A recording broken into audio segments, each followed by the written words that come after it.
Hello, I'm here to show how I made my system noise generator object in RackAFX. So, starting with the GUI controls, all of these are based off of a diagram supplied by Will Perkle in his plugins class. So here's the diagram for the system noise generator. It consists of a noise generator, an LFO object that we modified and created called LFOEX, a wave shaper, and then this channel right here and the LFOEX plus the wave shaper are summed together, and that becomes the system noise generator. So right here we have 5 knobs that we're using for the system noise generator. We have a saturation knob for the wave shaper. We have a LFO amplitude adjustment knob. It says 60 noise amp because we're using a 60 hertz signal. Then we have a white noise filter called tape noise, and we also have the ability to adjust its volume using the tape noise amp. And then finally we have an output amplitude, which combines the tape noise and the 60 hertz noise together. And then if we follow up and go into the object, we can see we're declaring both the LFOEX object and noise generator object into the system noise generator object. And if we go to our custom structure, we have all 5 knobs listed here as adjustable parameters. So we have the wave shaper saturation, the 60 hertz noise amplitude, tape noise, frequency cutoff, tape noise amplitude, and output amplitude, dB. And then if we go to the reset function, this is how we kind of set up both the LFOEX object and the noise generator object. So for the LFOEX, we have to make sure that the waveform we're using is sine, that we want a frequency of 60 hertz, and then we want an output amplitude of 1. Then for the noise generator, we want a frequency cutoff at 10K or 10,000 hertz, and an output amplitude of 1. Then if we go down, I'm going to skip this one for a second.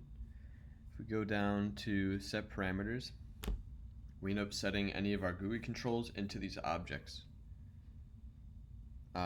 So for the LFO, we're not really modifying it directly with parameters or with controls in the GUI, so we don't have to modify any of its parameters, so we just get them and then reset them.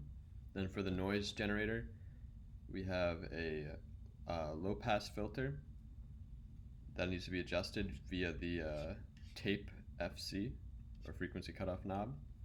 Then we also have the output amplitude being adjusted by the tape noise amplitude. Then finally, we want to make sure that the output amplitude of the overall system noise generator, so right here, this output amplitude is in dB, so we convert the output amplitude to dB here. Then finally, if we go to the signal gen data, we create an output, and then we create signal gen data for the 60 hertz signal and the tape noise signal. So here we get the 60 hertz signal generated by the LFO. It goes through the wave shaper and is multiplied by the amplitude we have set for it, which is right here. And that becomes a new double wave shaper output. And then on the other side, for the tape noise, we have a filtered white noise multiplied by the amplitude to get you the double tape noise output. Finally, those are added together, the wave shaper output and the tape noise output, both channels, and those are summed together and then multiplied by the output amplitude to give us yn, and then yn we send to 4 outputs defined in signal gen data of this object. We have normal output, inverted output, quad phase output, quad phase output, positive and negative, sorry. So those are all yn, and then we return that, and that is it. Then we connect it in plugin core as well as .cpp and .h. And if we flip to RackAFX, we could test out what all of this sounds like. So if we load it, it's going to be a little bit quiet right now because we're at negative 40 dB. But we could show the signal of the 60 Hz amp right here. So if I turn up the output amplitude,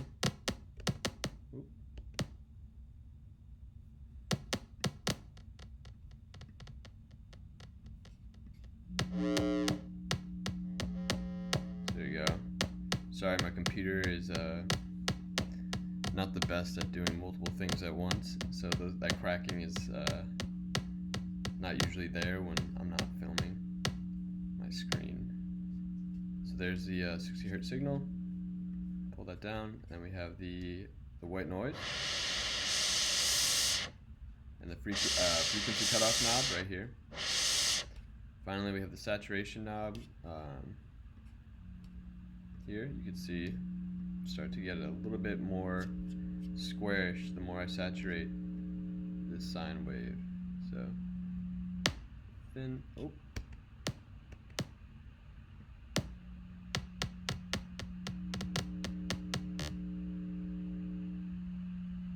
and yeah, and then overall amplitude adjusted with this